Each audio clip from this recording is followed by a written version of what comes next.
Comfort, comfort my people, says your God. I do a fair amount of comforting these days. I'm not quite good enough at it to comfort and preach at the same time, so you'll have to use your imagination. And there may be some sound effects coming from that corner of the room there, and that's appreciated as well. Comforting is actually one of my favorite parts of being a parent. Don't get me wrong, I don't enjoy the middle of the night comforting, to put it mildly. Hold on. We had this issue earlier. It's advancing my slides for no good reason. But we might have to just be okay with that. I don't know. Reg, if it keeps moving forward, you can just figure out how to stop it, and we'll catch up when we catch up. If you had brought your Bibles with you, you could turn along to Isaiah chapter 40, or you can turn your phone to Isaiah chapter 40 if you're so inclined, because the scriptures may or may not be advancing at the right time. Where was I? Middle of the night, parenting. I get really frustrated when the comfort that I offer doesn't do the trick, and I just can't figure out what might help. I'm not as good at comforting as Mom is. That is obvious to everyone. And sometimes there's just nothing any parent can do but hold them while they cry. Sometimes comforting is as simple as open arms in a comfy chair, a soft song, a bit of gentle motion. Sometimes the comfort works and peace descends upon us all. And that is the best. According to Isaiah 40, this is the work of God. Comfort, O comfort my people, says your God. Tender words for the city of peace.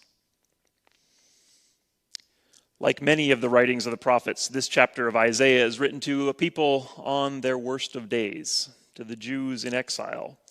Their homeland has been destroyed. Their temple was burned and desecrated. Their identity as a people was pretty much gone. They were carried off to make a new life among the bottom layers of a foreign land. You know the song, "By the rivers of Babylon, there we sat down, and we wept when we remembered Zion." Despite Boney M's upbeat take on this psalm, this was a desperate situation. Their tears were real.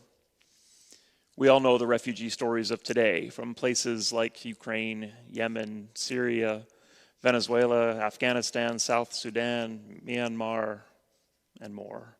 100 million people forcibly displaced around the world, 42% of them under the age of 18. There's so much sorrow and loss. This is an ancient cry that never really seems to go away.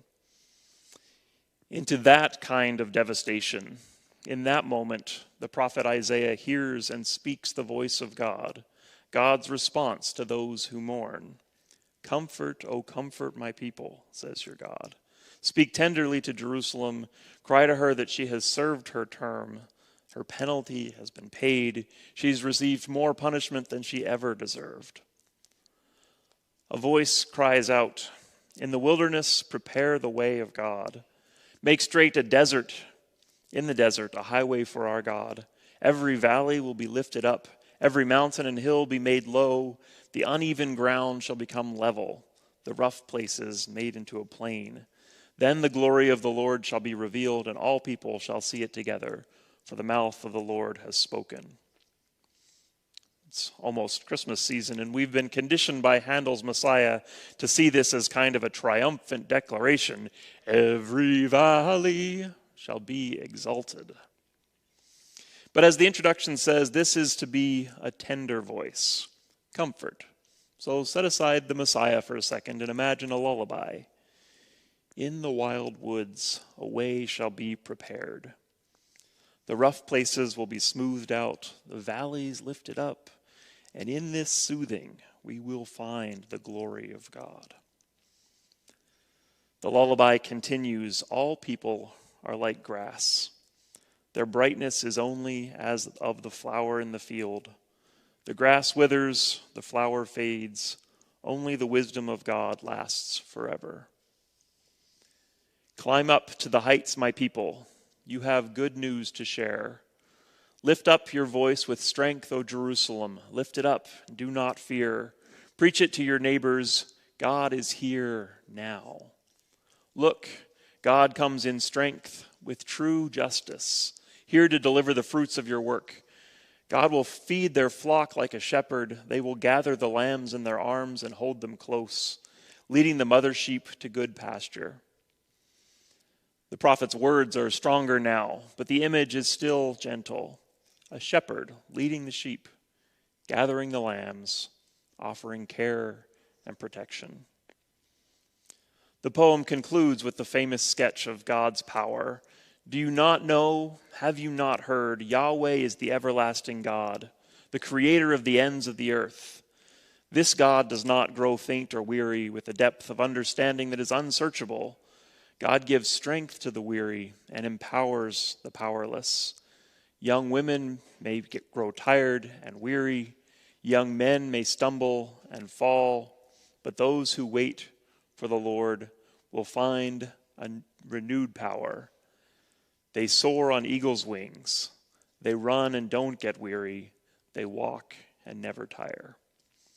Again, we feel the energy of this. It feels like a thundering climax to a pump-up speech.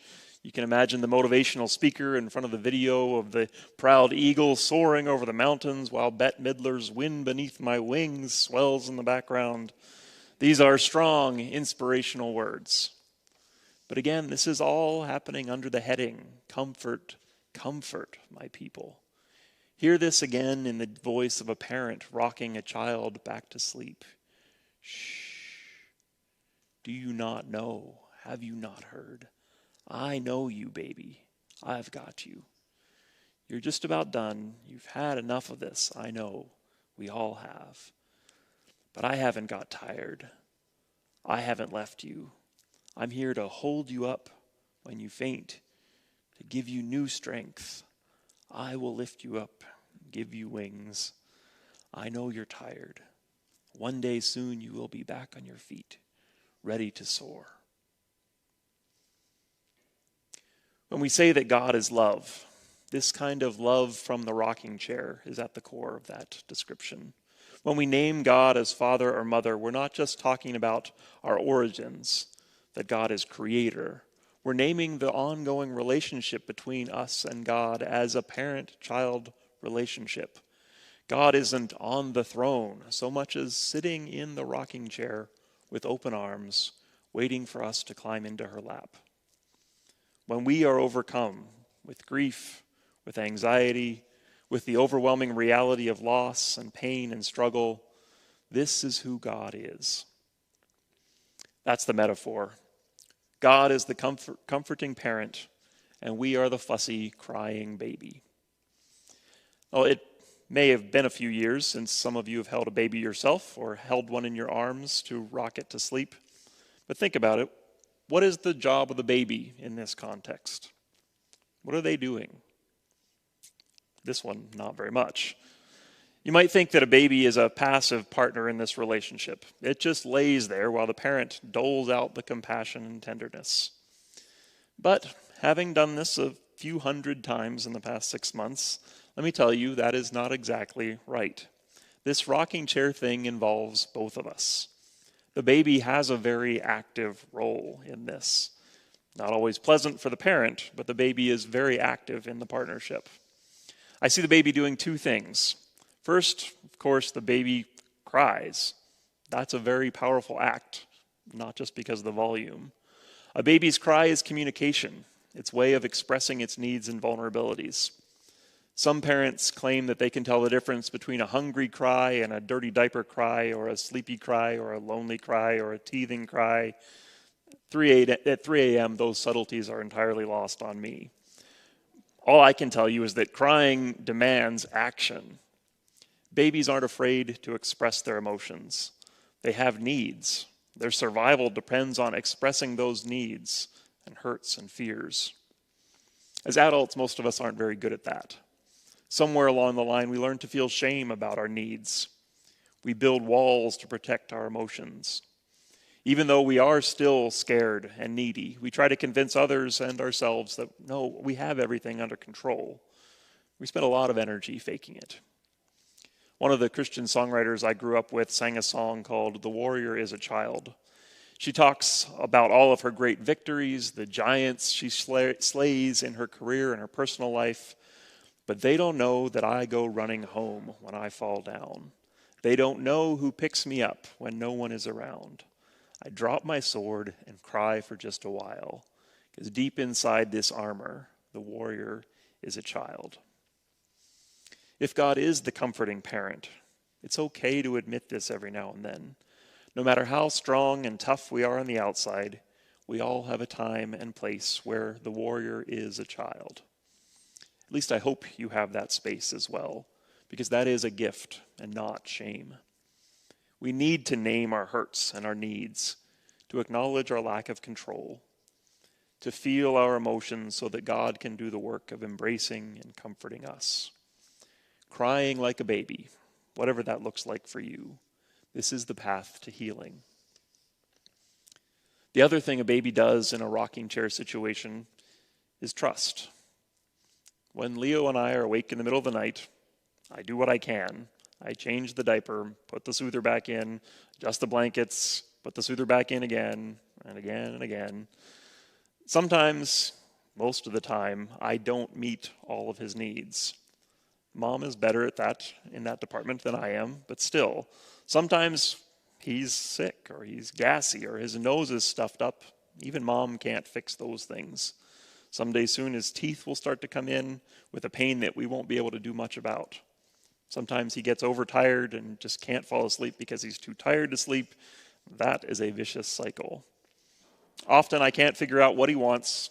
He can't tell me, so we are just stuck. At some point, this rocking chair business ultimately ends up with the baby accepting that all the problems aren't going to be solved and still trusting the parent to take care of him. At some point, the child has to allow himself to be comforted, or at least to get worn out enough to stop resisting. You know by now that I absolutely think God is big enough to handle our genuine cries and questions and doubts. Spiritual honesty and vulnerability are essential. I think that we can and we should let it all hang out to God.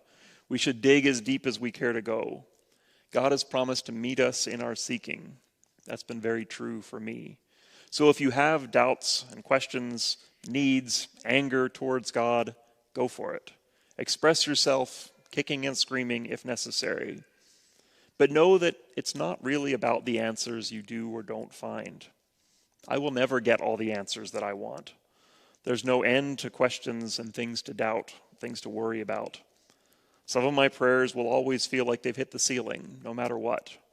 My crying and stomping and worrying, it's good emotional release sometimes, but it doesn't change anything outside of me most of the time. In the end, at some point, I have to trust.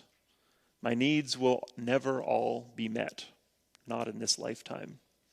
If I want to find peace, if I want to rest, I have to stop and allow myself to be comforted.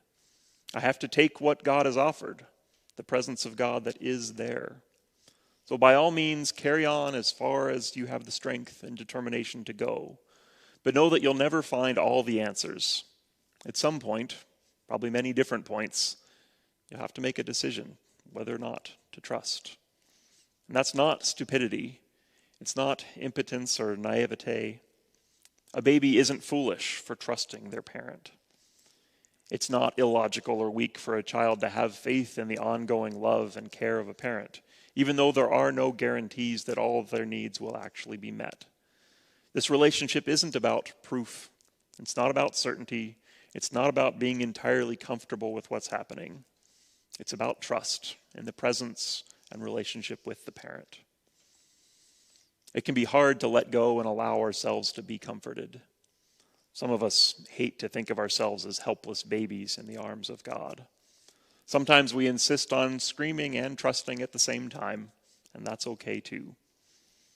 There are lots of other ways to think about God. There are less vulnerable ways to imagine ourselves. But I do think there's something to this one, that this is the heart of who God is. Comfort, comfort, my people. I'm going to close by playing one of the lullabies that we've played often in our house. Even at 3 a.m., sometimes I hear the voice of God in this one. see if we can get it to play at the right time now.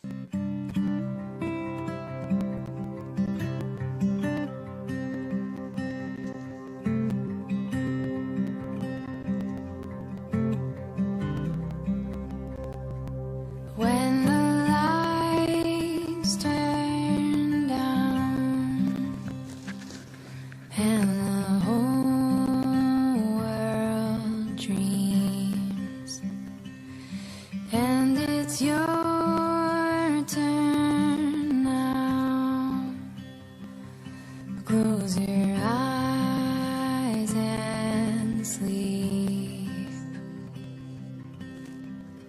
Sometimes it feels like forever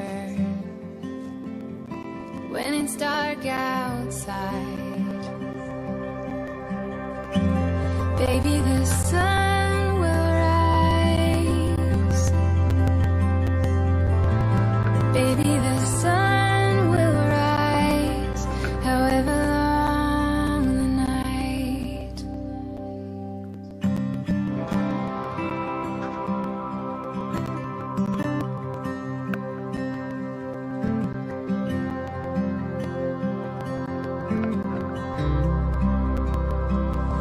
If you lose your way and your heart is torn, may my love sing loud,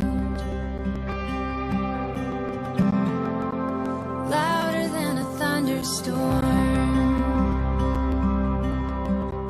Sometimes it feels like forever when it's dark outside. Baby, the sun will rise. Baby, the sun will rise, however long the night. And when you feel afraid, you see shadows on the wall. Wherever there is love, there is no fear at all. Baby, the sun